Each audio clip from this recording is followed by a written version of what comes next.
Silence the gavel. Welcome, everybody. Good evening. I call this joint work session with Mayor and Council and the Transportation Advisory Commission for August 22nd, 2022 to order. I'd like to acknowledge the council members present, Councilmember Christine Hall, Councilmember Lee Hills, Councilmember William Morthland, Councilmember Michael Palermo, and Councilmember Peter Vanstrom. I'd also like to very much this evening recognize the members of the Transportation Advisory Commission, which was inaugurated on May 2nd of this year. The chairman, Jason Hudson, Richard Arena, Jason Yao, George Vell, Marissa Perea, and Mr. Perry Dragon, and not with us this evening is Miss Gloria Libby.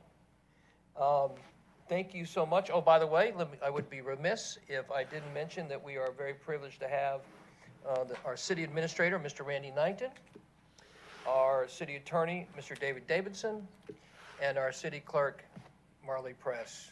Thank you, everybody, for being here. It is a great privilege to have the RTAC, the Roswell Transportation Advisory Commission, in front of us today. This is a workshop, which means we are asking for you to report on some pieces of things you've been working on. And I'm going to say a couple things, and I think probably a couple other council members want to join in after that. And then would be very interesting in having a formal presentation. The first thing I guess I want to report to you is that we met with the Georgia Department of Transportation last week, and we met formally with the commissioner of GDOT, Commissioner McMurray, along with myself, with Mr. Knighton, Mr. Davidson, Councilmember Palermo, Councilmember Hills, Dan Skowski, the interim transportation director, and Dave Cox, interim transportation deputy transportation director. And we all went there last week with a specific set of things that we wanted to talk to GDOT about. And the first issue that we asked for a conversation about was the Grimes Bridge managed lanes project, which I know everybody in this room is well familiar with. And we spent some time in that conversation. At the end of the day, the commissioner made it very clear to myself and the rest of the Roswell team that that project is, I believe the shell has, the ship has sailed, if I don't want to misquote it, and that, you know, according to the 2019 IGA and MOU, that there's an understanding between the previous elected body, and it represents the city of Roswell, and the state of Georgia, and that it is technically a GDOT project, and the principal answer to our request for looking at amending the project was denied. What they did say to us was that once the project is finished, the roads that are Roswell roads that we have authority over, we can do what we want to on those roads. And so I would say, I would put in the hands of the Transportation Advisory Commission that I think it would be within the purview of, at some point, if you want to look at, hey, what can we do to traffic calm are the Roswell roads as a consequence of the Grimes Bridge project? I think that would be a project worthy of the TAC. Several other things we asked about Gateway. And for the record, everybody probably knows that Gateway is a project that Roswell designed. And so we asked, is there your opportunity for us to redesign that? I think Councilmember Hills and Councilmember Palermo will going to address that a little bit because there's some complexity there. The answer is yes, we do have the opportunity to redesign it. Whether or not that redesign is accepted is a whole nother matter.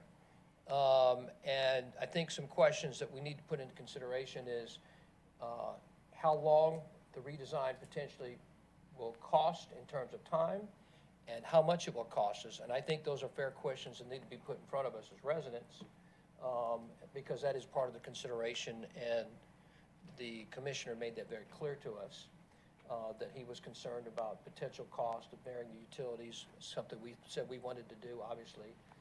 You'll hear Councilmember Palermo talk about, obviously, something we're passionate about is that we want to, in places where we can, make the roads less wide. And I think that we think that's in the best benefit of the quality of life and the traffic, slowing down the traffic and continue to enhance the quality of life on this project. But we also said, look, we don't want to continue to drag out. So I want to say, just from my perspective, is that Gateway, as you probably know, is 25 years in the making. And there is not a notice to proceed on Gateway today. But the good news is that we do have permission to look at submitting another or different type of ways of doing the project.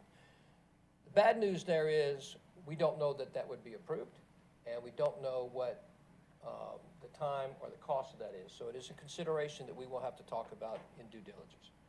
The third, what I hope that you'll present to us after the comments from Councilmember Hills, Councilmember Palermo, and the rest of the council is, what I'm looking forward to is a presentation on Gateway, which I believe you're prepared to present tonight, and a presentation on Riverside Road, which I believe you're prepared to present tonight. And so we look forward to seeing both of those presentations. And I'm sure I'm leaving out a few things, but I know you guys have worked, many of you work 60, 70 hours a week as volunteers in your devotion and love and passion for this city. And that is not to be diminished. That is to be celebrated. Thank you very much as a fellow resident and citizen. Councilmember Palermo. Thank you, Mayor. And I actually just want to get into a little more specifics regarding what you're describing, just because obviously you all have put in a lot of thought and time on important things, both as serving on TAC and even, frankly, long before you were serving on TAC. And so that's where during the meeting with the commissioner, just really flat out asking, does a city of Roswell, does any city have the authority to either deny, veto, unilaterally change, whatever it might be, a GDOT project? And the exact words were no. We hope that wouldn't be the case, but if that was the case, GDOT would just move forward on their own. So that was the exact question that I had asked, and that was the exact response that was given. And it was something, because in a lot of the discussion, even just on the example and the fact that regarding the Grimes Bridge on exact location and just other details of those different aspects, there was never a vote from the council. There was never anything besides, as you all know, I think, having reviewed the meeting when GDOT explained to us that it was a GDOT project and they're not asking us for details of location or any specifics. They were just making sure that as they put on a bridge, what do we want on that bridge, and what type of details do we want added, which obviously we did enter into. But there's that, and then getting into more specifics on the Gateway, which there is, as the mayor mentioned, hopefully an opportunity to get to make a difference, because with it, it was brought up that obviously it's a GDOT project. It's GDOT doing all the right-of-way, ultimately responsible for it. And again, if at any time we were in disagreement, they'd be going on it without us. But I specifically brought up the fact that a few years ago, because for years I've been pushing on the fact that I think it's too wide, and I'm really concerned with the risk of it cutting through, just creating more cut through traffic. In fact, I've been saying that so long, where frankly probably besides Mr. Vail and Mr. Yao, probably nobody was following the Gateway very closely. Obviously, Mr. Arenas followed a lot of different transportation aspects, but for a lot of those specifics, it was really early on. I was pointing out concerns with the width of the lanes. And so in that meeting, it was brought up that there was a perception that they had given some leeway, and I brought up the exact response was they had denied our request to actually reduce the footprint. They had just said we could paint it differently, which I do not see as a win. I see a win as truly making it less pavement and slowing down traffic. And it did seem like there's the opening potentially for the areas they said for us to try to push back a little more and us dig a little deeper to try to narrow that footprint, and that's what I'm certainly hoping that we can do. And then lastly, on something that actually I think I know Mr. Arena has talked about, and obviously a number of times we've talked about at public meetings, the fact that we don't have the authority to truly set and enforce our own speed limits. So certainly brought that up, and again, for that, it was just a response is that's Georgia state law, and that therefore they're going to continue to potentially deny our request unless it meets the standards of that. But so that was the discussion. But that being said, really looking forward to today to talk about just items that hopefully we can make a impact on. And lastly, last comment before I love any summary from Councilmember Hills, and just the fact that even the commissioner, when basically reminding us that a GDOT project is not something that we have the control over, the fact that we do have full control over our streets, whether that looks at, we would have to change, if we want to decide to add speed humps on any streets, that's something that we would have to change a city law. I voted against it a few years ago when we outlawed speed humps, but that's something that if this city council chose to allow, then that's something that obviously could be added places, ballards, narrowing streets, all these different aspects, a lot of things that we fully control, and they acknowledge when it's not a GDOT project, not a GDOT street, that they know it's our full control as long as we're following the laws. So that's what I had. Thank you, Councilmember Palermo. Rather than fill up the air with a repeat of what Councilmember Palermo just said, I support and agree with what he did say. In regard to Grimes Bridge and the community thereof, from the beginning, not as much publicly, but behind the scenes, I have been heartbroken over what can and might happen in that corridor, and that's not empty or shallow. And I think most of you would agree that I've been talking about that and beating the drum. I don't expect you to believe me, but I'm telling you, it's a big concern of mine. Many community members that I've spoken to, I have said, if it were me living in the Grimes Bridge corridor, I would want to know how I can change it, what I can do, where I can go to get those answers. And if the answer is no, no, no, then I want to know as soon as possible what we can do to make the best outcome for my area, which is Grimes Bridge area, if it were me living there. I've talked to several people on the phone about that, and unfortunately, that's where we are. I still feel like it's heartbreaking. I'm a I want it all kind of person. I'm that kid.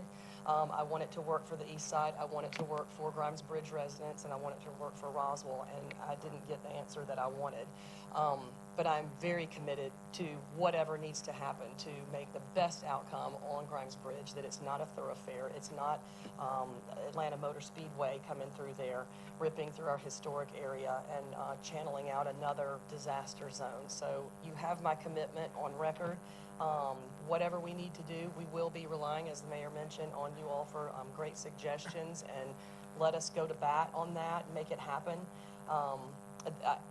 That's what I want to happen, and we will work in concert with you on that. As far as the Gateway project, one other area that Councilmember Palermo was in the meeting, and the mayor and others, I had talked on the phone with Commissioner McMurray a month and a half ago about the utilities being buried. I'm scared of the number that's going to come with that. He said it would be no problem, but there is a cost to that. I don't know if that's something that we're going to get a lot of wiggle room on, but the conversation was brought up again when we were there last week. And I do think we do have some possibility on leverage with the Gateway. So I'm hopeful with that one. But I do appreciate the time and effort that you all have put in. I know that that's been a lot of time away from your family and your usual routine, and that means a lot to us, and I want you to know that I am committed going forward here to calm the heck out of the Grimes Bridge corridor, however we can do that. I think we can find some solutions that'll be satisfactory, and I hope better than satisfactory. Yeah. Thank you, Councilmember Hills. Mayor, and Yes, again, sir. just the reminder with that the number one largest item on T-Splosh 2 of all the different projects is the $10.5 million that is legally allocated towards Grimes Bridge, because exactly as Councilmember Hills mentioned, that absolutely there's a strong commitment to ensure we're not having traffic funneling through and making it easy to cut through. So that is something we're definitely looking forward to hearing your advice and guidance on really how to make sure to protect the street and spend that money that is fully already funded and allocated. Councilmember Hall. Thank you, Mayor. No, thank you, Councilmember Palermo, for bringing that up. The $10 million was something that Councilmember Palermo, Councilmember Zapata, and I fought very, very hard for, to have those funds allocated for potential traffic calming. And also, just as a debrief from your meeting, you might address that GDOT did indicate that they might be able to help support with some signage and different types of items like that for traffic flow improvement. I'll let Mike and Lee kind of comment on some of the specifics. I think they're much better stewards of the messaging probably than I am. So they did mention the suggestion of GDOT putting up signs, directions. I'll be honest, I didn't see that as a good solution, so it's something certainly you can do. I didn't see that as beneficial. That's when they also, when I challenged that, and there's concerns with that, they did bring up speed humps, and that's something being done, and that's something that actually has been done in Roswell in the past prior to the ordinance. But we've also told them, wanting to just look, and just knowing that it's going to be our priority, and what we're going to be working on is that traffic calming. I don't know if there's anything else that comes to mind. It was less than encouraging, so we're going to get creative. I think, not to deep dive too much, I think the primary focus, we went there and we talked about several things, and we went there with the first mission of talking about Grimes Bridge, and Grimes Bridge was a no. And then we talked about Gateway and said, look, we understand we've designed this project. We want an opportunity. Could we submit a redesign? And the answer is yes. But the guarantee of what happens with that is we have no answer to that. And I think that's part of the equation that honestly is an unknown. I can tell you, oh yeah, we can submit a new design or two designs. I can't tell you today with any authenticity that I know where that lands. Because I don't. And I don't have a great feel for it from last week. I do feel we were talking as a group, individually, in our meeting one-on-one and talking about this, trying to say, look, Gateway is something that we, I think, as a body, and I know not everybody agrees with this, but we feel like that the Gateway project is something that ultimately needs to happen for Roswell. What that project looks like, we do believe, like you believe, that we would like to redesign some pieces of that. And we think it can be improved upon. And I think that's one of the things you're going to present to us. So I want you to know that we have congruency on that. But I also want you to know, and I saw some criticism because I said what I think is going to happen beforehand. And all I can tell you is that it was suggested that we, and not by you guys, it was suggested perhaps we didn't fight for the Grimes Bridge Road. And I can tell you is that if you were in the room, yeah, we fought what we thought was doing what was best in our fellow residents' best interest, and fighting for a cause that we knew our residents believed, and asking the question like we believed you would ask the question of those who felt passionate about it. And the answer was no. And I can't tell you that I jump up for joy as a citizen or as a resident when a decision's been made and there's nothing I can do about it. And that's the reality. This decision was made. It was made by elected officials, and I don't want to malign them because they made a decision at the best, I think, what they thought was the best thing for the city. I may not agree with it, but they did make a decision, and they cut a deal, they put together an agreement. Cut a deal is a poor choice of language. They put together an agreement. There was a lot of pieces to this, and that deal, that arrangement has been done. And it's been done, and so we asked in earnest, could we look at that? Could we revisit that? And the answer was, it's too far down the road. No, you can't. And it's not it's a GDOT project. And so I just want you to know that we did do that. So the second part of this is Gateway. And part of this Gateway, can we look at Gateway? And the answer is yes. But I want to tell you, I don't know where that takes us, because I think there are some questions that we will have to ask is, if we do resubmit it, How long does the submission put us back? How much is the cost? And how much does it ultimately delay us? And I know the question, the answer is, well, when does it get finished is really the ultimate answer. But we also have to say to the rest of, to our entire residency, to all the Roswell residents, hey guys, here's the project on the table. Here's a redesign. Here's what it may cost if that redesign gets submitted. So I just want to let you know, we will and have advocated that position in front of GDOT. So that being said, I went on way too long, I apologize. Jason, Mr. Hudson, Chairman Hudson, we look forward to a presentation on yes, sir.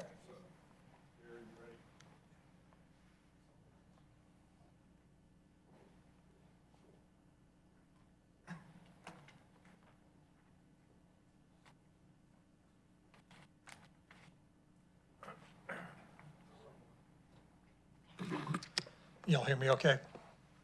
Yes, sir.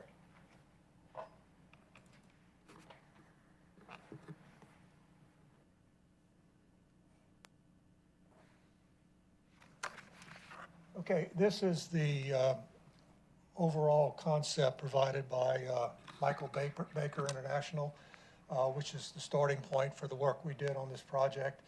And basically, we started on the, well, we looked at the entire length of it and walked it several times, but tonight I'll start on the far east end and then work my way back here. Before I do that, let me move to this next slide, if I can get it down there. This is a blow-up of the typical section that was shown on the previous slide. And one of the things that we immediately noted here is that there's a bike lane on either side of the road with nothing but a white stripe painted on the road to separate the bike lane from the cars and trucks. And I'm not big on overarching principles and policies and so forth, but I think this is one that I personally, and I think the commission would agree with me, that whenever possible, we should separate bike lanes from cars and trucks with some sort of physical barrier, whether it be landscaping or a fence or a curb and gutter or whatever the case may be. In this case, and you'll see in a minute, we're proposing, rather than have a bike lane on either side of Riverside, is to have a two-way bike lane on the south side of Riverside, basically following the road all the way around from 400 to the Riverside Park, and ultimately beyond that, and I'll get into that in just a minute. But basically, the way I see it, and I think the commission, and again, I'm speaking myself here, the other commission members can chime in if they have a different opinion. I think we're all on the same page here. I don't think the overall footprint here is going to be any bigger than it is on this drawing that was done by Michael Baker International. Oh, that's okay. I just got one more slide after this. This is not a real long slideshow. But anyway, my point is I think everything that we're wanting to do here in terms of the bike lanes and the highways and potentially the sidewalk, depending on how that goes, can be fit within the existing right-of-way, which, as I understand it from my discussions with staff and council members, that's very significant because it makes everything easier if we stay within the existing right-of-way. Not that it can't be done outside the right-of-way, but there's other hoops you have to jump through, as I understand it. So, at any rate, that's the, if there's only one thing that you approve of what we recommend, I would say this would be the thing that's more important than any of the others. And I think it's a safety factor. Maybe it costs more, maybe it takes longer, maybe not, I don't know. But to me, having cars and trucks inches away from bicycles just is not a safe thing to do. Now, getting to my next slide here, I hope y'all can see that. This is something that we put together, and I made it.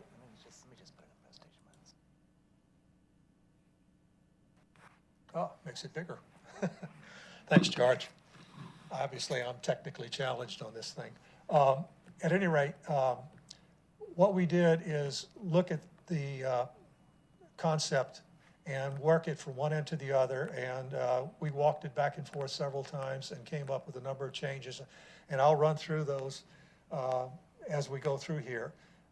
Starting on the far east end over there near 400, basically, as I just described, we have the bicycle path following the Riverside Road all the way from one end to the other. And one thing that I added at the end here, based on some discussions I had last week, was to add you can see the yellow dashed line there, to take the trail and follow the existing multi-use trail to where it goes over towards Azalea. And I'll get into this in a little more detail later on. This is beyond the Riverside Road project, but one of the things that I'll point out later is you really can't look at this project in a vacuum, because we have Azalea, we have Riverside, we have, I just went like Don White and beyond, that all really need to be considered, in my view, as one big project from the standpoint of trails and walkways and so forth. It's part of the overall river system through Roswell. So starting at the far end, one of the things that we've added, or one of the things we deleted, I should say, is there's a short section of multi-use trail up in the area from Don White Park back towards 400 that apparently is there because it might tie into a future multi-use trail that goes down Dogwood and so forth. And basically, we dropped that out because there's really no one there to use it now, and it could be added in as a future trail at any time in the future, if that other trail down Dogwood actually comes to be. We haven't looked at the Dogwood trail yet, and I'm not sure if it's on our list. But at any rate, that's one of the things that we change. We would add what I called an on-demand traffic light at the entrance to Don White Park to make it easier for people to get in and out. Just last week, I came down there at 10 o'clock in the morning, and it was already backed up from Highway 9 all the way past Don White Park, even at 10 o'clock in the morning. So it can be a challenge to get out on there from the park when it's crowded like that. Not a big deal, but I think it's helpful. And if it's an on-demand light, it's not going to slow the traffic down when there's nobody in the park. The next thing is at the Time and Drive, what we would do is eliminate the sidewalk east of there. Basically, there's no one to use it over there. I know we have a policy, as I understand it, the Complete Street policy has a sidewalk on both sides of the street. And I don't see a problem with that policy in general, but this is one where if there's nobody there to use it and it could easily be added later, seems like that's a way we could save some money on this project to allocate elsewhere. Further on to the west, we have the sidewalk, as you can see in here, that white line on the map. And that sidewalk, from our perspective, is optional, depending on whether the people in the neighborhood actually want a sidewalk there or not. If they want it, it's fine. There's room to put it there, and it's not particularly difficult. But I don't know if they want to sacrifice part of their front yards to put that there or not. And there's very few houses there. So what we were proposing is just to survey the residents that live on that street and see what they want to do. Again, it's not a huge deal in terms of time or money, but why spend the money if nobody there wants it and they're not going to use it? So that's where we are on that one. At River Landing Drive, we would add a hawk light there and make it easy basically for pedestrians from that neighborhood to get across to the trail on the other side of the street. At Time and Drive, we would keep the roundabout that's proposed there. One thing we would do is consider making it a little smaller to cut down on how much it impinges on the park property. But that's more of a technical thing. We didn't get into all the technical dimensions and details to that level, but based on my discussions with Parks and Recreation and council members there, that's one of the things they're thinking about is maybe making that roundabout a little smaller. At River Lake Drive, there was a roundabout proposed, which we have dropped and added a hawk light for pedestrian crossing. One of the reasons we did that is if that roundabout was included, when you take into account the two roundabouts here and the one in the Gateway project at Indian Springs, then you'd have 3 roundabouts in a half-a-mile interval on Riverside Road. That seemed like more than was necessary from our perspective. So we deleted that one and put a hawk light there. And that's across from the church as well. So that's a place where you'd likely see more pedestrians crossing. Again, probably just on the weekends, but nevertheless, that would eliminate a roundabout, eliminate some cost as well. You can see the existing traffic light there at the entrance to Riverside Park, and no change there. And as I mentioned earlier, I would suggest, even though this hasn't been approved by the commission or voted on yet, that we would follow the existing multi-use trail with the bike path, which I have there in the yellow dashed line going around and across the creek and under Highway 9 and then over to tie into Azalea trail system on the other side. Ultimately, this is just me talking, I see this as an opportunity to take that two-way bicycle path and basically run it from all the way from Willio, along Azalea, along Riverside Road, and then all the way down to Eves Road and beyond, which I think would be spectacular from the standpoint of the residents of Roswell, and actually from those across the river as well that come over and go to our parks. Again, that's not part of this plan, but I really don't think we can isolate Riverside Road from all these other parks that are adjacent to it along the river. And in fact, in tonight's council meeting, there are 2 items on the agenda that specifically address that, because you're being asked to authorize some design and planning work for Azalea, Riverside, and Don White. So this all ties together as part of a bigger picture, which that's for mayor and council, but I want to make sure that we don't look at this in a vacuum on Riverside Road and forget how it ties in with everything else in the neighborhood. So, see, I think that's all I had to say on that, other than one other thing is that assuming that you approve working with Star White House on doing those plans, we would certainly like to have a seat at the table on the initial planning and concepts for those plans along this corridor.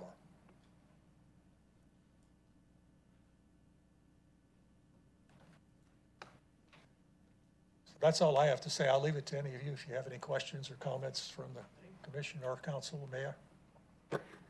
Thanks, Mr. Dragon. That's awesome. Additional comments?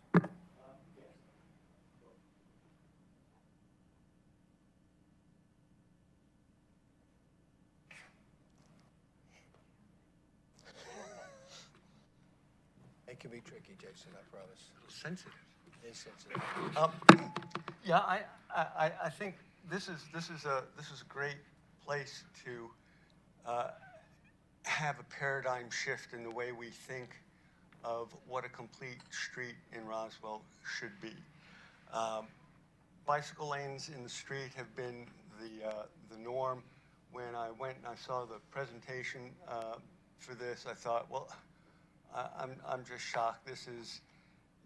It's not only unimaginative, but every time you push the curb lines out to accommodate a bicycle path on each side in the street, what you're doing is you're creating a visually wider road.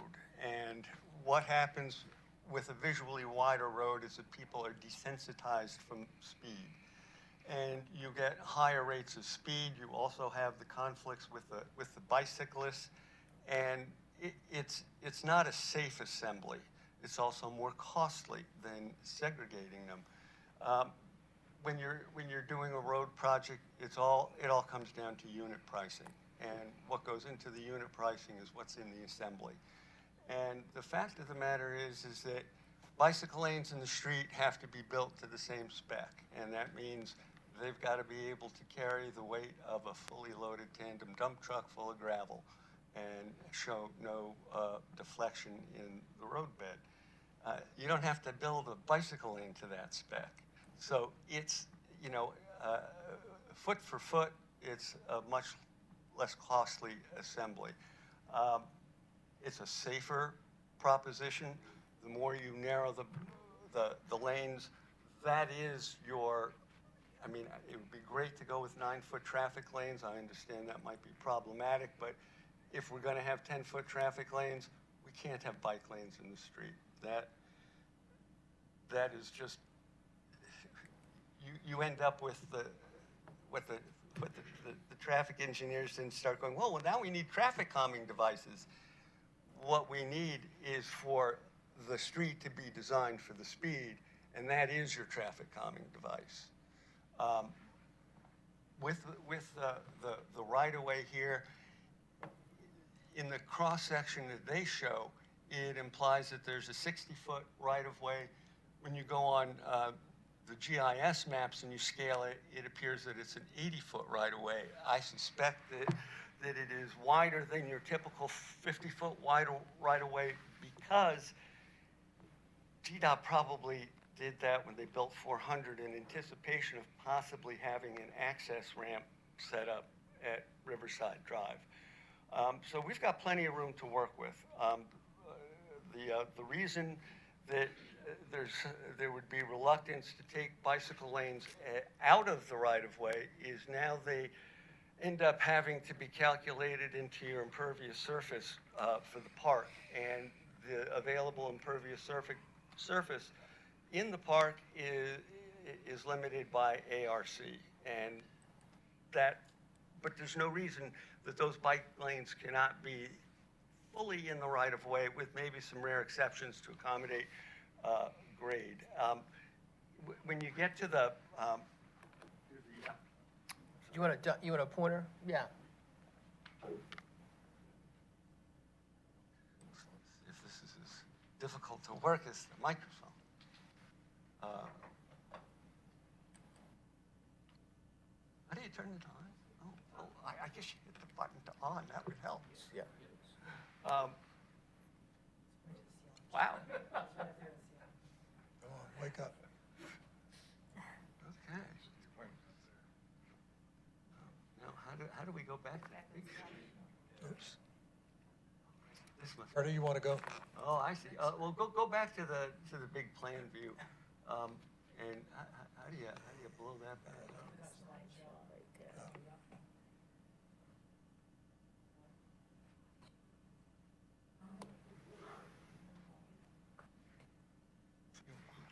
You wanna borrow that? Yeah. There you go. Get it? There it is, okay. Woo, so, now down in this section, there is an existing multi-purpose path, and they want to continue the bike lanes in the street, but they also want to put a sidewalk here. The redundancy is just, I don't know, I don't get that.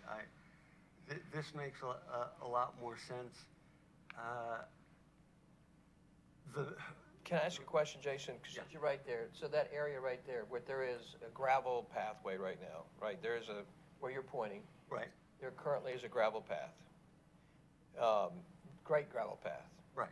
So where would the bike lanes go in that particular case? Well, the bike lanes and the multi-purpose path would be paralleling each other, but we recommend that they be separated by landscaping, so that there's not the opportunity to inadvertently wander from one thing to the next. It's a safety feature. The bikes stay in their bike lane.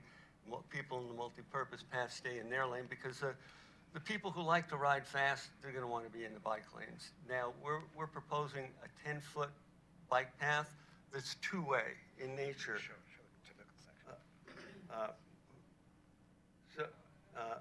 See here. So the reason for that is that if you've got a group of people, they can take up the whole 10 feet. If they see oncoming bikes, you got a stripe in the road, everybody just gets over and they pass each other, and then they can take over the whole thing again. Because if you've noticed the big bike groups on the river over the weekend, they like to, ride side by side, take over the whole lane, and it's not exactly a friendly gesture, in my opinion. yeah, we give them the whole lane. And they just have to work it out for themselves when they're going in opposite directions.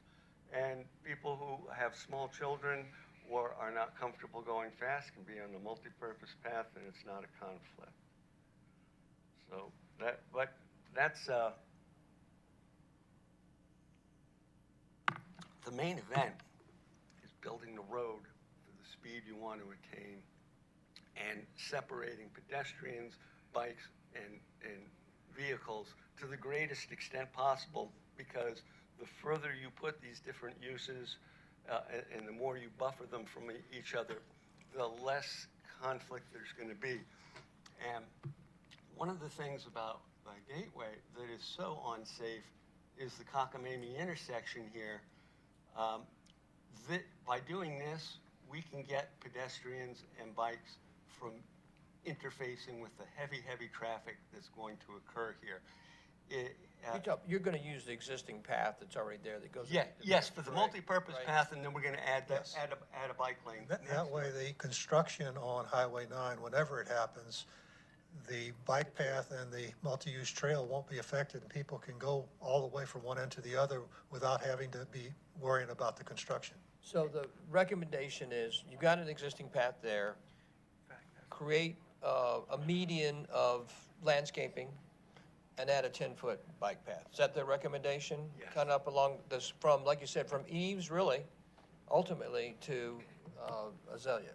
Now, another thing, being in the river corridor, you look at at what the consultants proposed, and you wouldn't have any idea that you're in the river corridor. It's totally insensitive to water quality and, 30-inch curb and gutters. That, if you're going to have a curb and gutter, why does it have to be 30 inches? Why can't it be 24? It's just additional impervious surface that is gratuitous. It's not necessary.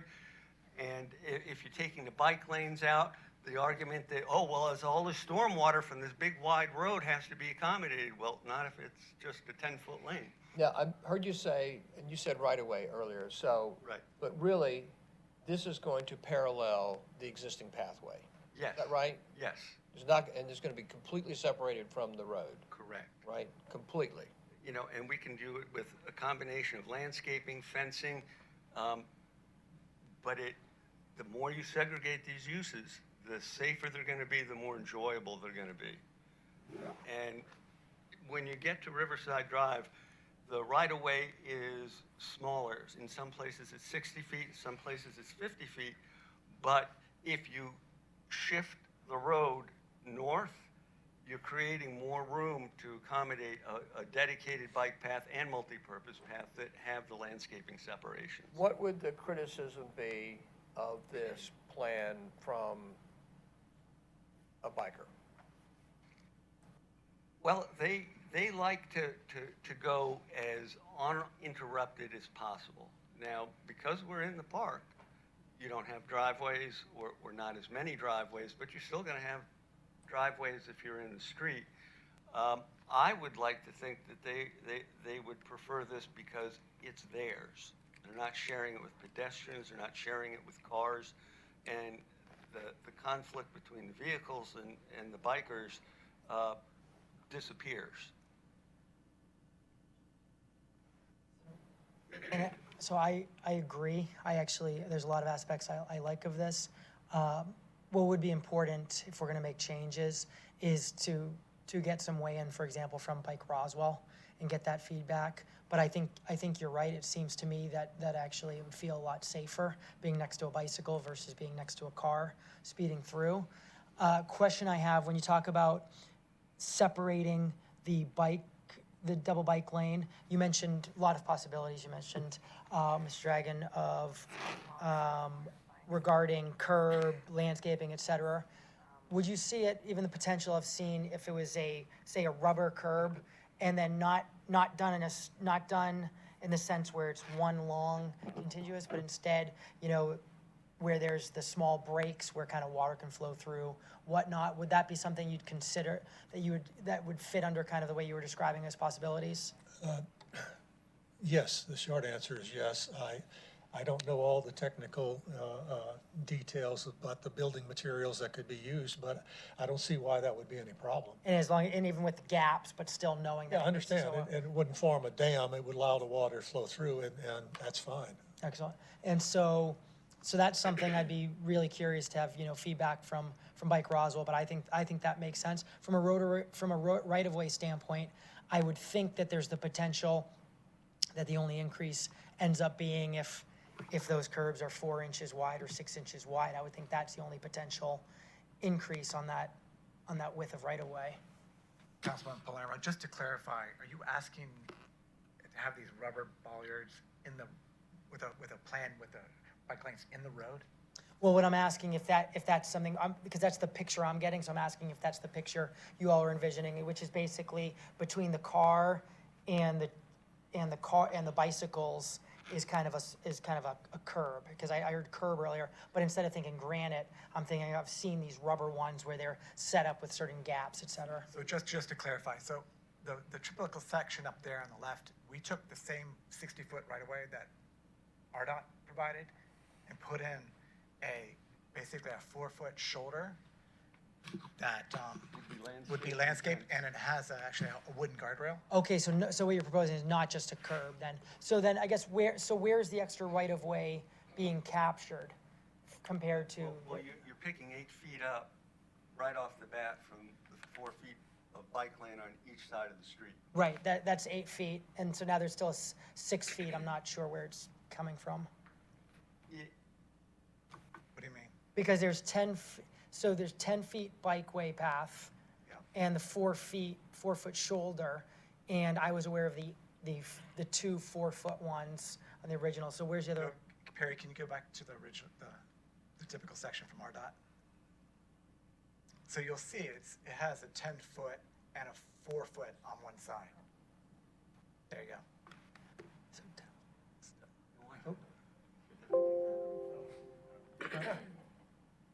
Yeah. If we can go to that previous slide. Right here, yeah. Okay, so the 5-foot sidewalk. So are you reducing the size of the curb and gutter in this? Well, we're gonna pick 6 inches up from the curb and gutter, if we even need curb and gutter, because there are gonna be areas of this where I think we'd be better off with a vegetated swale. They can clean the water before it goes into the river. So right here, we're showing the same 60 feet that is in here. We've taken it out from different places. This is a big portion of it, but now, personally, if you said, Jason, what do you want to do? I'd say I'd lose the curb and gutter, I'd lose the sidewalk on this side of the street, and I'd do a vegetated swale for water quality. I wouldn't do a curb and gutter here. I'd let the water continue to slide off, and the landscaping that we put between the pedestrian path, the bike lane, and the street would be an area that water could filter through on its way to the river. It's very simple. All we took was the 4-foot bike lane on the left and put that 4-foot on the right-hand side. Yeah, you just took. No, it was more than that though, because, or I'm misunderstanding then, because we're going to if we go to the other screen. Where's the, so in this one, because you've got 10 feet bicycle path, the original was 8 feet total. So Right. you've got 14 feet here with the space, and then now here you've got 10 feet and 4 feet, and that's your 14 feet. Oh, so you're taking away okay. Oh, so interesting, in that 10 feet, part of it is the shoulder and bike lane there. Right. Okay, so big picture, I do like some of these ideas. I think it's important RDOT is weighing in with are there aspects that, that's not being considered, but there's absolutely aspects I like about that a lot.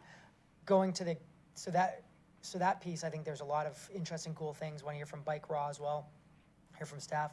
For this thing, for the bigger one, 2 concerns that I have is one, so I love hawk signals. So I, as I've stated before, just the more hawk signals we can get all over the city, absolutely love.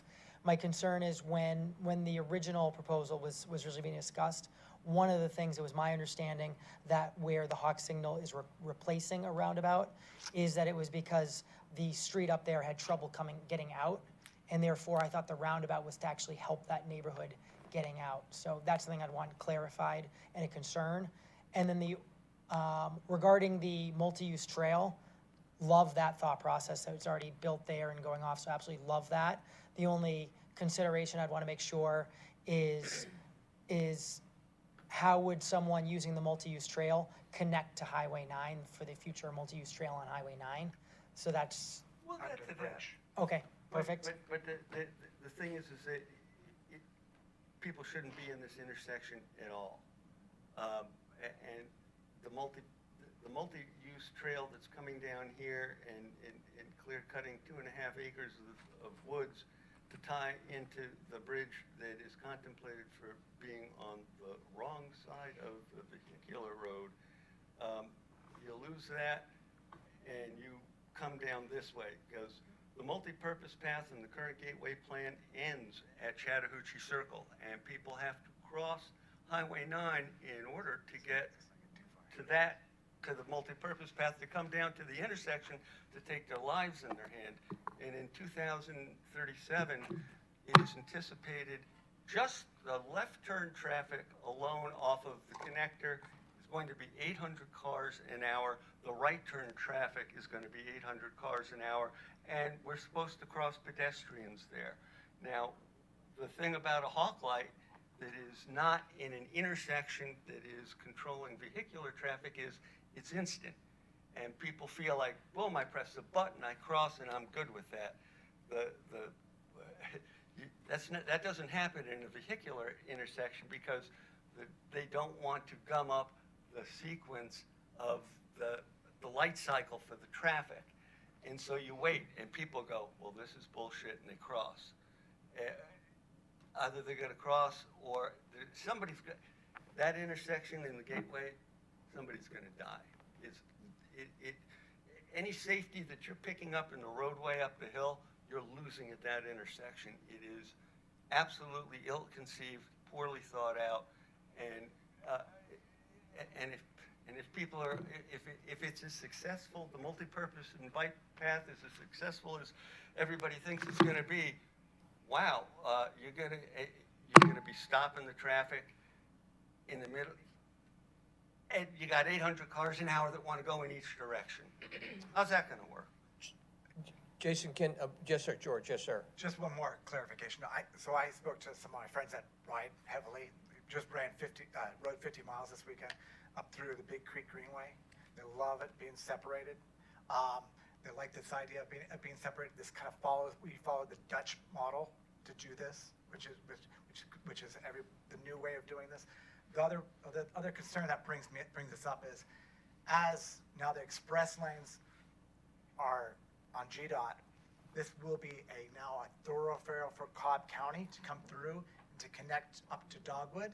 And so if you widen this because basically RDOT's asking you to widen this, to add those 4 foot plus the 2.5 foot, you're making it easier for more traffic, and it's going to be more dangerous for people riding the bikes. Which part is GDOT asking us to widen? No, RDOT. I'm sorry, RDOT. Oh, okay, RDOT's gotcha. Okay, asking gotcha. to widen Okay. because basically this will be now a thoroughfare to the express lane. Oh, as I mentioned, I fully agree and support making the lanes as narrow as possible. And I really do like the idea of making frankly, where cars go as narrow as possible and separating. The only other concern I want to give before I've addressed everything is, as for the parts you're suggesting having sidewalks not built, my experience is, so I definitely like that you're bringing up, asking the neighbors there, but my experience is, even when people new move in, just because the people before them kind of supported it, that doesn't change the fact that we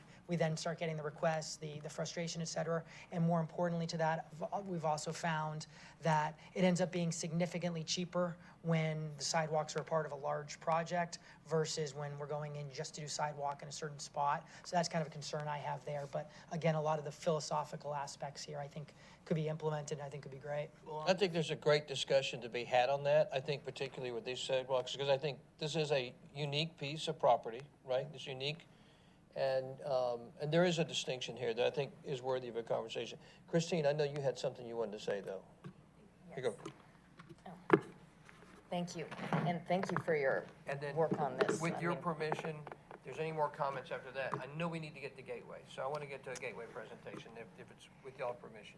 Just thank you for doing this, and yes, I know that a lot of the Bike Roswell people and other bikers gave a lot of input at one of the open houses, and we do need to bring them in.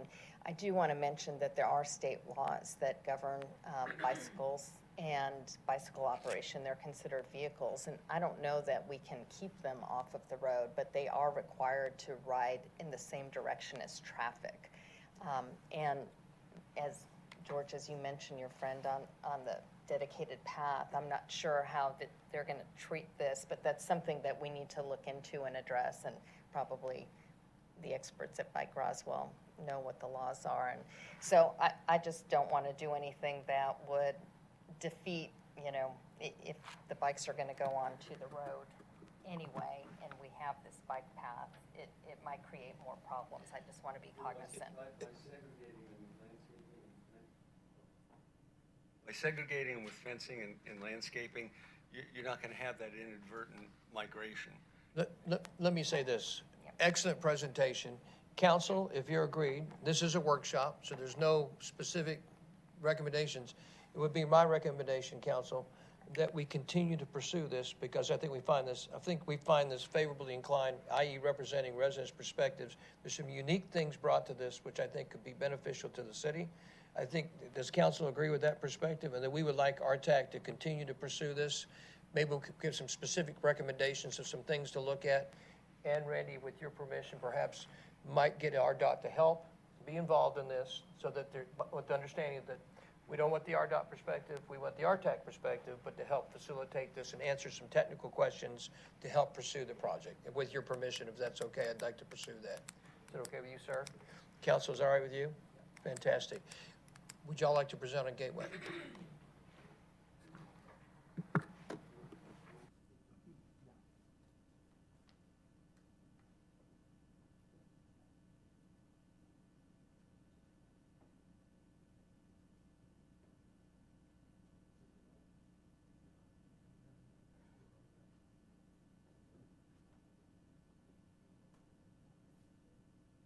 You've done this so much, you could probably do this in 5 minutes. I could do it in 5 minutes, but that would spoil all the fun. It's,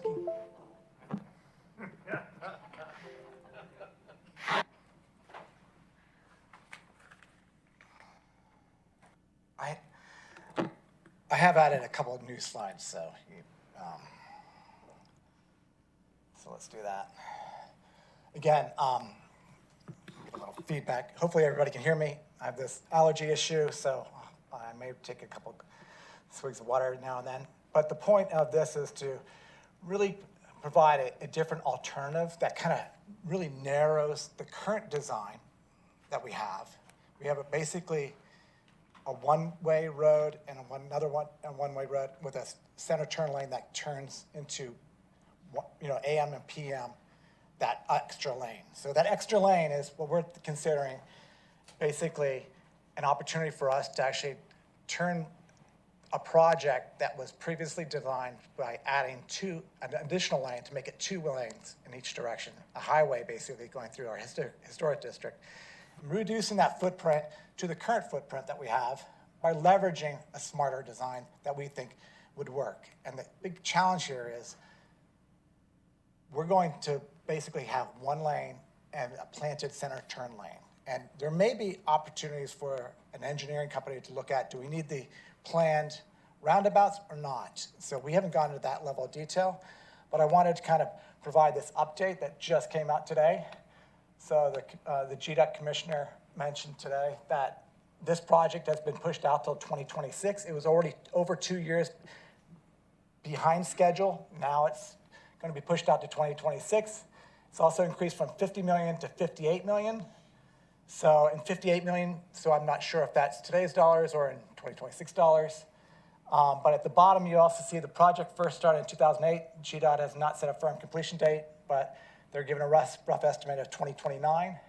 This little interesting spot here is, this project would make it more effective to travel option for motorists passing through Cobb County.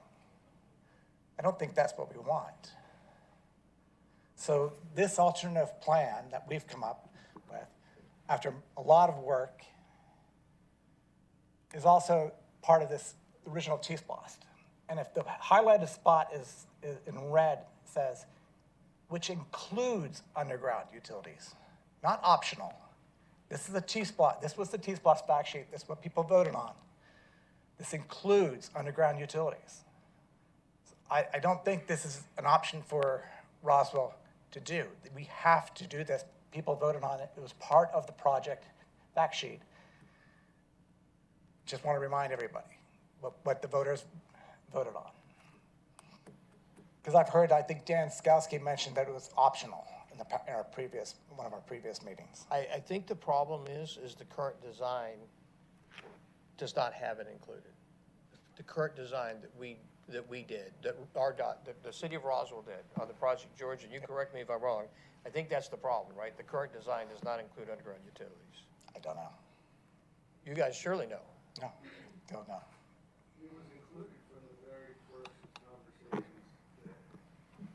it was included from the very first conversations that were had on this project, that underground utilities were This, going to be included. just to clarify, this is the T-SPLOST money. I'm with you, and we exactly. So, Dan, do you want to address that real quick? Does the current design by the Roswell Department of Transportation include underground utilities?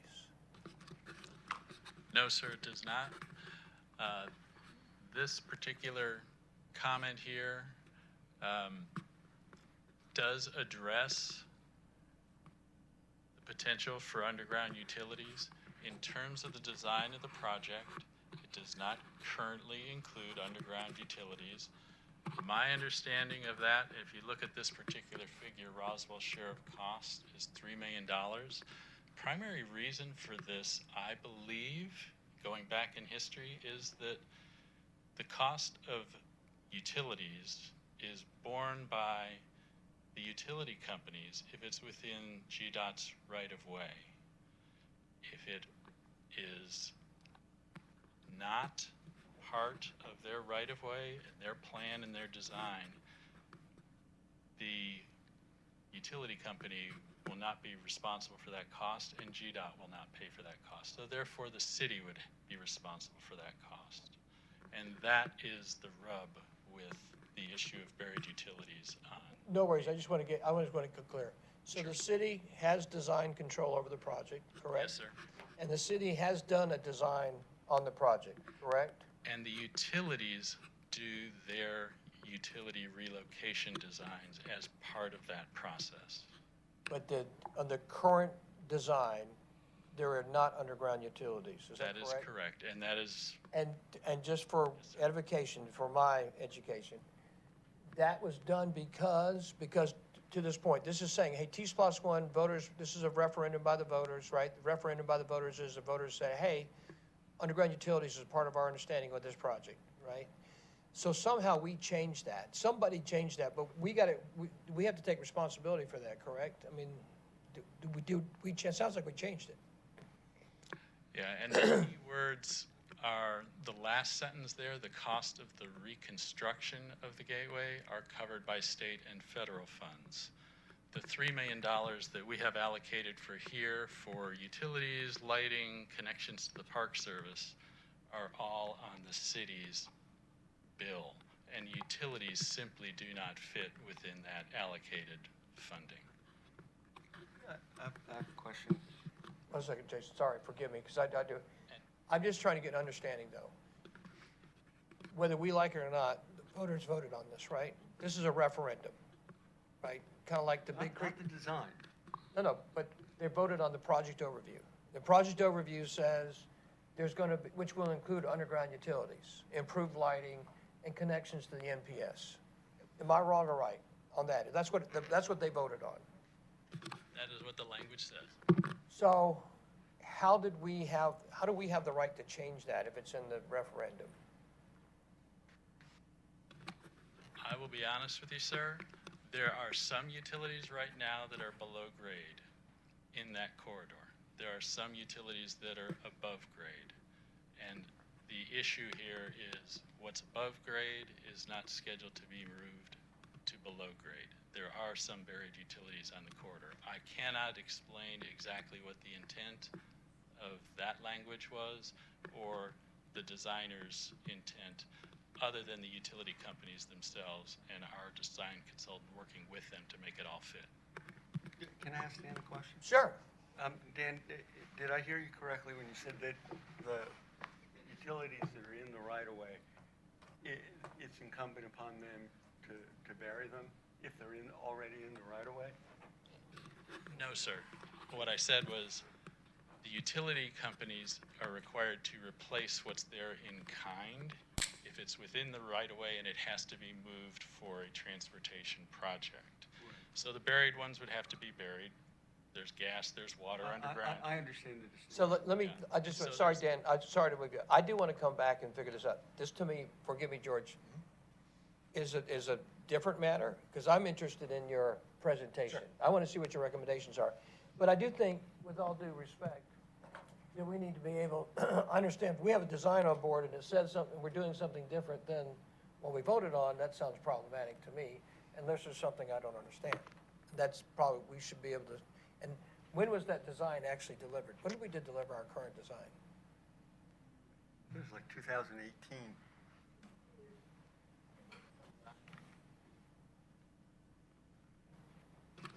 I believe the concept design was completed in what year?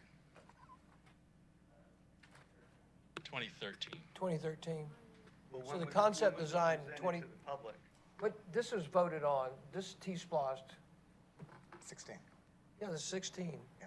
So the concept design was already done before the 2016 T-Splost vote? Yeah, the concept of the overall project was completed prior to T-Splost. But the residents were presented with it until I'm 18 just- or 19. No, I'm curious. I'm just curious if this was part of, this is something we do need to answer, Randy, David. Like, there's already a drawing, a design in 2013. It goes to the voters as a referendum in 2016 as T-Splost, and the referendum says something different than the current design. It sounds like we never addressed. Mayor, that issue. I think it was actually 2012 was the final design of the Historic Gateway Transportation Project, 2012. 2012. So we had a design in 2012. Did we go to the voters in 2016 with T-Splost 1? We put this language in, and somehow we've never reconciled that, it sounds like. I don't know. I'm asking. Which obviously causes great consternation. Yes, sir, Mr. Arena. If my memory serves right, the communication between the county attorney, Fulton County attorney, and the Fulton County manager addressing the question of whether or not cities have the authority to make changes to T-Splost projects. The county attorney, is citing case law and so on and so forth, said that yes, essentially said yes under certain conditions. You don't abandon the project, that it's done publicly. In other words, the council has to approve it, and there's a darn good reason for it. Those three things. That's my reading of it. I think you have a copy of it, and maybe that's your reading of it too. I don't want to get, obviously, we go down for hours on this piece. And I want to tell you, to me, this does not sound nefarious. It sounds like life. It sounds like we designed a project, somehow this became part of T-Splost. There were a bunch of other pieces of T-Splost. Voters overwhelmingly approved T-Splost 1, by the way, right? And I've got like the simple question, never got reconciled. It sounds like we never reconciled the original design, which is already baked in, and never reconciled it to what we put on T-Splosh. I don't know that for a fact, but that's what it looks like. Yes, sir.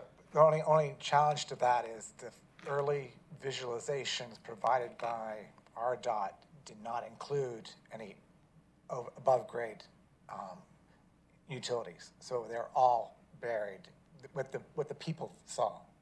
It was subsequently, those visualizations were subsequently changed later. So you're saying, George, you're saying since 2012, we've changed the design? Well, the visualizations for the project. So if you go to the RDOT website, there's some before and afters, like you can sliders and stuff like that. Originally, when they came out to the public, they did not have any utilities shown. And then subsequently, they were changed.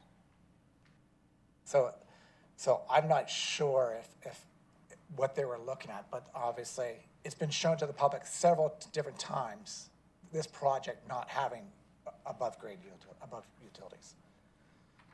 Is this the plan that was on the table that was voted on in 2016? I guess that's a question for Dan.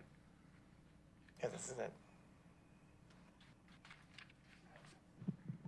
Is this the Thank- 2012? Sorry. Sneak it up. Can you hear me? Yeah.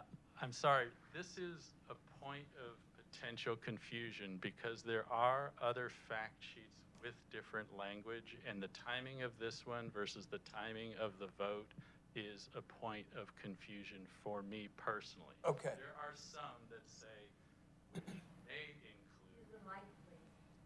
There are some of these fact sheets that say which may include, and the word may was inserted, and I cannot tell you the dates of those specific sheets versus this specific sheet, which I agree, it's out there. I've seen it. And that is something that does require some clarification in terms of their timing relative to the vote. I have actually the whole package of all the fact sheets where this came from. So I have the project PDF that actually has every fact sheet that was presented to the public. Well, the simple question to me would be, just go look at the referendum. What did we vote on and approve? And you're saying it's more I complicated than think that, the Dan? referendum language is actually much simpler. The referendum language was Gateway Project Enhancements, $3 million. That's the referendum And language? I believe that's correct. I'm going on someone else's recall here, but I believe that's, in terms of the language that went with the referendum, I believe that's That is a relevant point. What did you vote on as a resident on the referendum? And so forgive me for saying that, because I thought this is what you were saying, George, is that we voted on this language. You did vote on this. This was the fact sheet that the voters saw before the referendum was voted on. But to Dan's point, Dan's saying there were several pieces that. Unless I see those fact sheets, this was the fact sheet that was provided to the voters. To the point of what did you vote on when you went to the ballot, right? When you walked in the ballot, what did you vote on? What did it say on that ballot? So remember, just like Big Creek Parkway, it's the fact sheet that was presented to the public and communicated in all the public outreach meetings. Mr. David Davidson can address this. This is the information that was put to the public. And then the specific language, just like your bond language, your bond language doesn't specify every special thing. This is the fact sheet that was presented to the public for vote. And then going forward, you vote on the referendum, which is a very general description of the projects. Very good. Well, George, proceed on. We are shortly running out of time. Shortly run out of time. So I'm going to give you the quick overview. So we have community values on the left. Again, we're focused on safety. Engineering values are focused on moving traffic, reducing congestion, improving, obviously safety is part of their project, or aspects as well. But again, we're also looking at improving walkability and biking, sidewalks, multi-use paths, bikeways, things that we've shown tonight already with Riverside. The point here is, we feel that the historic gateway is too wide by adding this additional lane, then you're adding additional right-of-way. So we wanted to basically kind of show some of these, the current conditions and the planned The current issues are the reversible lane on the picture on the left, and we have this beautiful entry gateway with the tree canopy. On the right-hand side, you're seeing the real issues. The reason why it gets backed up on the left-hand side is because of the poor performing intersection that's down there. We have a four-way light. It backs up and causes delays in all directions. So this is the plan that's on the books right now with GDOT on the left. So these are the views that you get on RDOT's website when you go left, go left to right, kind of see between them. So what we're showing are tremendous impacts to local businesses. 1/3 of all spaces in that shopping center up to the top. Half of all parking spaces, you can basically assume that that shopping center will go out of business. There's impacts to the condo community where the roundabout is so large because it has to maintain 2 lanes of traffic and going in each direction. On the left is the current state. On the right, again, and more impacts to the church. Look at that impact to the church. I don't think it's a church any longer. I think it was purchased. But as you can see, that whole parking lot is pretty much all taken up. And then there's another small shopping center that has a Maltese restaurant down there. Half of all those spaces will also be taken. So that shopping center, most likely, I've talked to the owner there. He said that they will go, basically everything will go out of business. He will lose everything associated with that. Again, what we're trying to do is, from our proposal, is look at this a little bit differently. This is the coming down from that area down to the river, looking north to south. On the right is the gateway design. What you don't see and what you never see is the 40 to 60 foot environmental tree clearing for construction impact. So this is what it looked. That's a I would say a conservative view of that, based off of some dimensions taken off that drawing there, what that would look like. So it's, as you can see, what's being presented to the public is not transparent to really what's going to happen, right? Those trees aren't going to exist. There's going to be a big clearing there. So we're going to lose all the historic gateway tree canopy that we're going to have. The issues with the current historic design, there is basically a lot of friction to go south on this, because what we have, or east-west, I'm sorry, east-west. Basically, if you're going south from, I think I could do this. Yeah. So if you're going south here, you can't, on the new design, you can't take a right any longer. In order to go right, you have to take a left. So if you want to go left, basically you're going to stack into this small, short cube. So basically you've added a lane, and then you have the turning lane, but that's basically not going to accommodate everybody wants to go right and left, because you can no longer under this plan go right, and if you want to go left, you'll have to go down here. So right and left has to go down across the bridge and go around the roundabout and then through and underneath. They've also removed the right-hand turn lane from Azalea to go south, to easily go south. So you can't take right any longer. You have to go down and come around the roundabout and stay at the light, and then take another left to go south. To me, it almost feels like what they want to do is they want to move the traffic through here, down to up Dogwood to the express lanes. I'm not sure that's what the plan was, but it feels to me that there's a lot of friction to go, that you can't go easily south any longer, but you are very easily to be able to go to the new express lanes. So that's the current design. There's obviously 2 bridges. There's a safety multi-use issue, right, with the multi-use path in conflict with this intersection as well. And now we know that the cost is much more than $50 million for 1.1 miles. George, excuse me, can you or Jason show us where it has to cross the street? Yeah, the current path is right here in orange, and basically you would have to stop and cross the street right there. There's a traffic light. The other side? Yeah.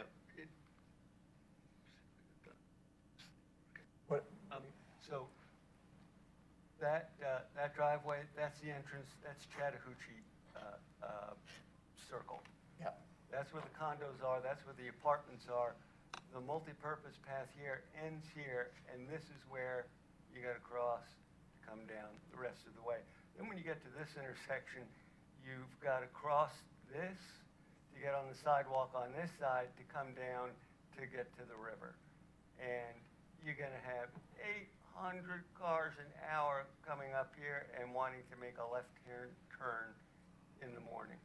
Now, the GDOT design manual says that when you hit 300 cars an hour, you really should have 2 left turn lanes. When you hit 600 cars an hour, you should have 3 left turn lanes. And not only are they going to be turning 800 cars in a left-hand turn movement in a single lane, but it's compounded by the fact that all the movement up, off of these to go up the hill is also combining in a single lane here before they have a separate lane to turn. So this is a plan that will not work. Okay, let George finish, thanks. Great. And just a note on the costs, I'm kind of hesitant about the new price of only 58 million when the estimated was 50 million, because costs have now gone up 20 to 30 million. 20 to 30%. So again, I'm not showing anything north along Roswell, South Atlanta Street, because it's simple. It's basically what we have today with the center turn lane, which is now a planted median turn lane, and we'll add the additional sidewalks and multi-use paths. What this is a new plan for this intersection. Again, we have 1 lane up and 1 lane down. Those 2 lanes just basically flow across the river because we have a bridge here, just like the RDOT plan. So the only difference between this RDOT plan and what we're showing is that we only have 2 lanes and we have 1 extra roundabout. So they have a roundabout over here. They also have a bridge over here, but we only need 1 bridge.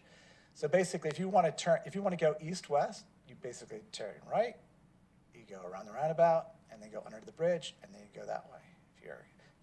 If you want to go on Azalea from, west part of Roswell, west part of Roswell. I don't think your point is. Oh, I'm sorry. Yep, so there we go, sorry. So if you want to go right, you basically go there and around, and then you go around. And if you're coming from the west part or Cobb County, you can easily go around the roundabout, and then you get on your own dedicated lane, because this lane is not being used. So basically, you'll have 2 lanes. A free flow lane in both directions, basically, and then 2 free flow lanes going this way, east to west. So everybody's just taking rights. The traffic all moves. There's no traffic signal. Basically, you're getting the same capacity through this intersection as you would. I would say actually probably even more than 4 lanes going through. When you run a traffic simulation in that intersection, the fact of the matter is that when you have 2 lanes and a light, you cannot flush as much traffic as you can with 1 lane and no light. When it comes to the turn movements, you are incredibly handicapped making left-hand turns. They are the slowest turn movement there is. The beauty of this is that all the predominant flow of traffic from both Riverside and from Azalea is a southbound movement. Here, they come into a dedicated lane because the through traffic is coming down in 1 lane. When you hit the bridge, the 2nd lane reappears, and that means all the traffic that's coming from east and west flows continuously without a light. It's the light that creates the problems. It's the left-hand turn movements that create the accidents. And you take out the lights and you take out the left-hand turn movements, you get a safer intersection that flows continuously in all directions. The other part of that puzzle is you lose this multi-purpose path that's coming down here and connecting to this bridge, and you continue this multi-purpose path down this way. This multi-purpose path works with the grade. It comes over Azalea and then can connect to the multipurpose path to go across the river with a loop not unlike what you see at the Nature Center with the new overpass that they've got. That's what we should have going over Azalea. That way, we never have to put people in conflict with the cars in this intersection. Same thing with the bicycles. They're not going to be going through the tunnel. That's, if anybody thinks that's their idea of a safe time, it's not mine, because they're going to be coming down under the roadway with the multi-purpose path. For a project that has been billed as safety improvements, the current design is anything but a safety improvement. It's just shifting one set of hazards to another. What is the, sorry, Peter, George, what's the difference on this, what we've looked at before? You said there's a couple of differences. What's new for us? So what's different is we're keeping within the current right-of-way that we have today. So right now, there's that litigation, as I showed in the first slide with GDOT. They've only acquired 12 properties. This would streamline the overall construction of the project because you're having less impacts to the right-of-way, right? You're not having all the takes associated with all those businesses that I mentioned above. We have 3 lanes. You're basically going to have 3 lanes in the future. The center turn lane turns into a planted median turn lane because all the traffic is moving. It never stops. Peter, yes, sir? One of the things I would love to see further engineering study on is that northbound right turn when you're coming westbound. So exactly where your pointer is. This one right here? Yeah, where you're turning right there. Yep. I mean, how do you merge into that traffic that's continuous flow? At what point does this project northbound become? That's going to need a longer merge lane. Yeah. But And you've got the how are room you for it. designing? Yeah, how are you designing that and all? So- I think you would agree that's kind of the process that we need to be going through. I think that's where you would need an engineering company to look at this, right? I'm showing it right here as another lane on this bridge, right? This is a new bridge, right? Basically, you'd have another lane, and that queue would be along that bridge. Just it's very similar to what the RDOT's showing in theirs, but they have a light. So here, that has to be engineered. And obviously, when there's free flow traffic, doesn't mean that there's wall-to-wall traffic because there's lights on the Sandy Springs side, which causes breaks in the traffic. So the breaks in the traffic will allow traffic to flow through. Will, yes, sir?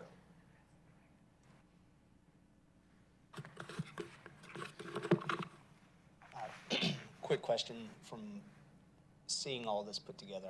I like the 2 lanes. I like the planted median in the middle. I may have missed it.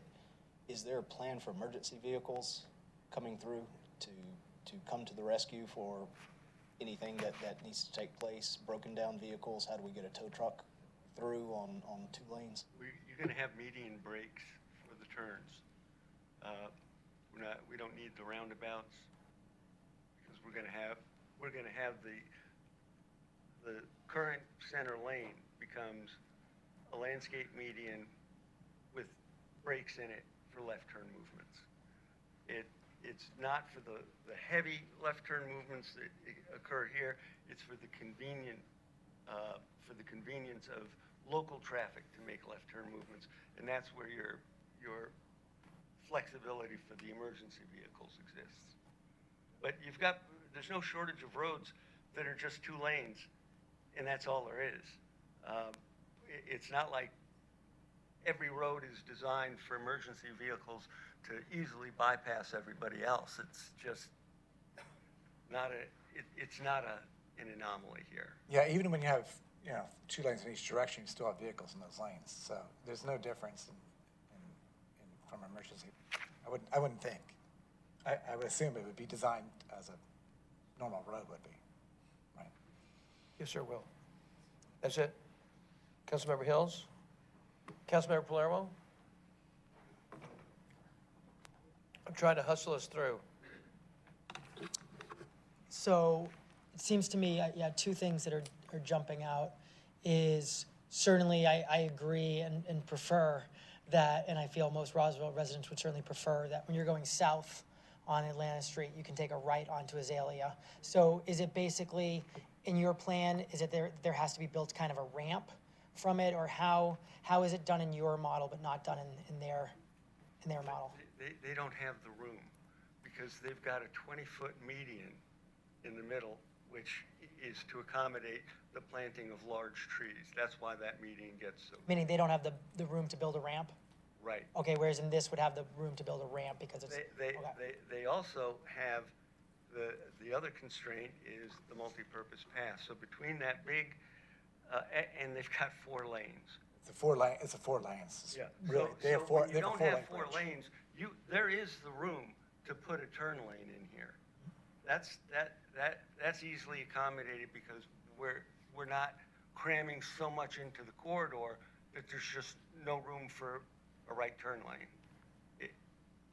We're creating the room. Okay, thanks for answering that. That's helpful. The other question, and it's last question and comment. So the question is, so when you're proposing that instead the same amount of right-of-way, which takes up 3 lanes today, the difference being it be the middle lane no longer be the reversible lane, but instead be the planted medians and potential turn lanes.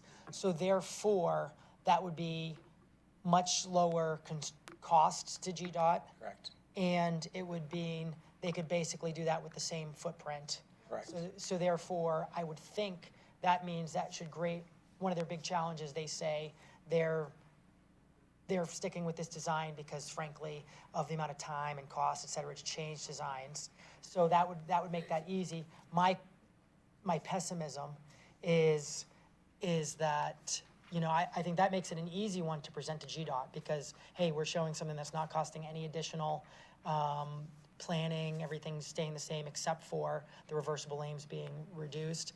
The only challenge is I'm concerned that they'll feel it doesn't meet their goals, because that's where, again, I think I've probably talked to you before. In Massachusetts, there's local control to the point where even a state-owned road, a city can decide what's done on it. And here, ultimately, you have to go through GDOT. But that makes it really interesting because that's not planning. And then because the last thing is when we go to the Riverside side, I really like how you have the one bridge versus the 2 separate bridges. My concern is obviously that's going to take complete new planning and all those aspects, but still, I think, very interesting to look at. Peter, yes, sir. Mr. Jason. Well, I'd like to address that. And I've come up with a name for this kind of setup.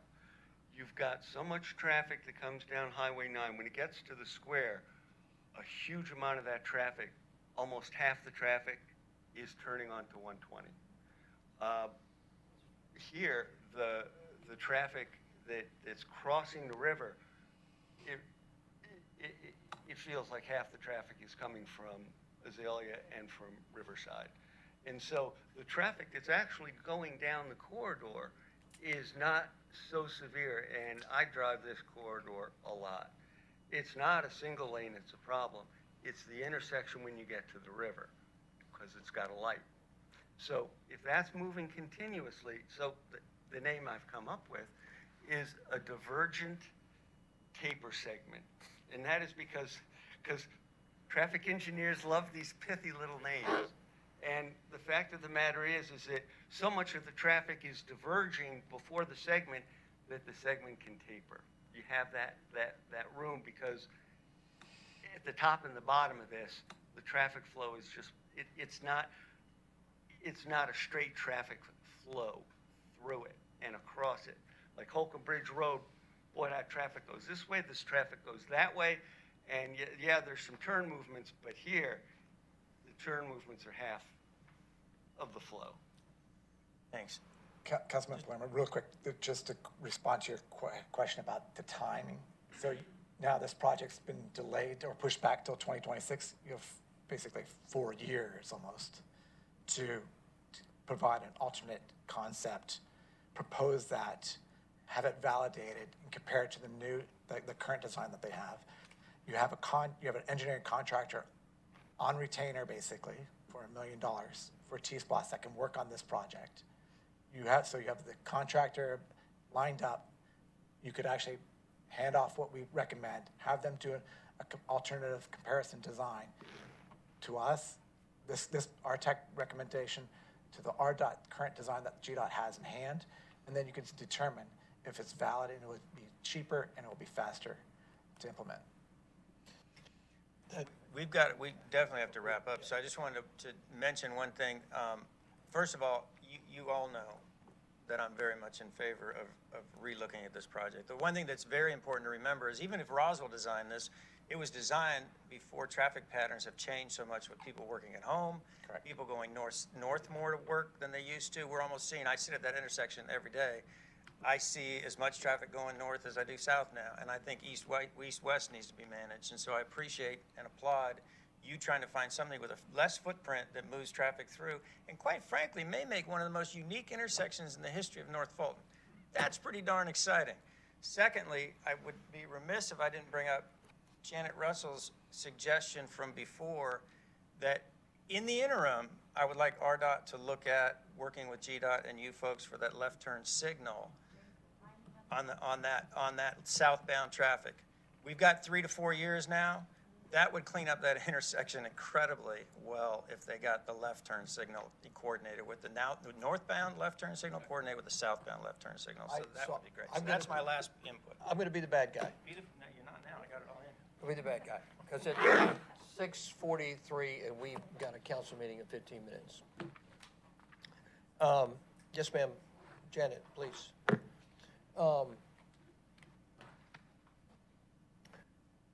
I think we all have the same desire. I know this council does, which is, look, let me state for the record. I don't want to be equivocal about this.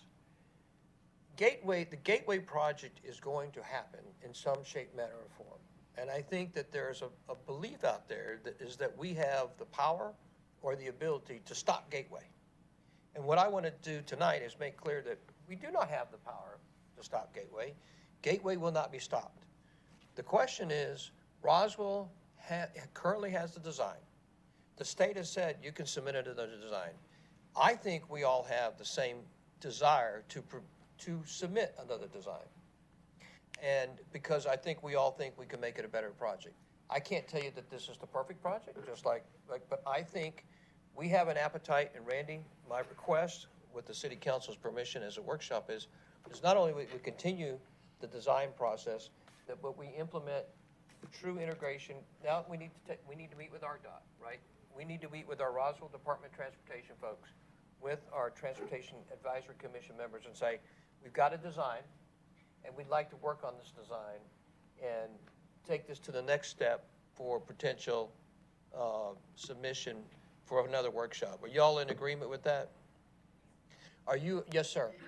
Even if, in the event that GDOT won't buy into this concept and they say it's got to be 4 lanes, that's it, we can still take the existing plan and make it a lot better than it is.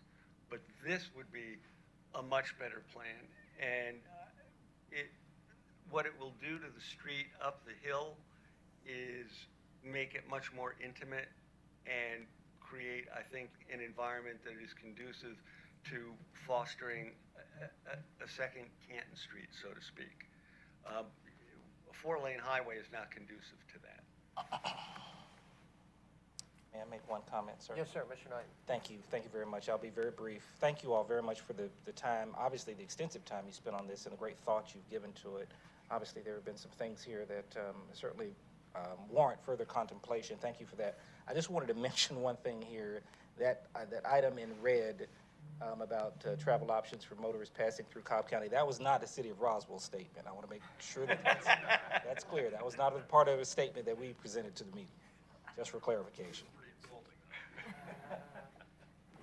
So, thank you.